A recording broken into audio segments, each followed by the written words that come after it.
அஸ்ஸலாமு அலைக்கும் வரஹ்மத்துல்லாஹி வபரகாத்து. நாம் படிக்கிறோம் அல்லாஹ் புத்தகம், அது எப்பொழுதுமே மூடிக்கொண்டு தான் இருக்கும்.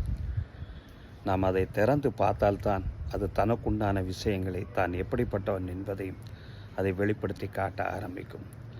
தானாக அது சுய விமர்சனம் செய்ய வராது. அதை மாதிரி தாங்க மனிதன் இருக்கணும். போன்ற எவ்வளவுதான் அறிவுகள் இருந்தாலும், எவ்வளவுதான் விஷயங்கள் இருந்தாலும், அந்த தன்னடக்கம் ஒன்றிடம் முக்கியம். நிறைய நபர்களை நம்ம பார்ப்போம். நம்ம பேச ஆரம்பிக்கிறதுக்கு முன்னாலே தன்னை பற்றி உண்டான சுய விமர்சனமாக நிறைய சொல்ல ஆரம்பிப்பாங்க. இது ஒரு பெருமையினுடைய அடையாளமாகவே பார்க்கப்படுகிறது.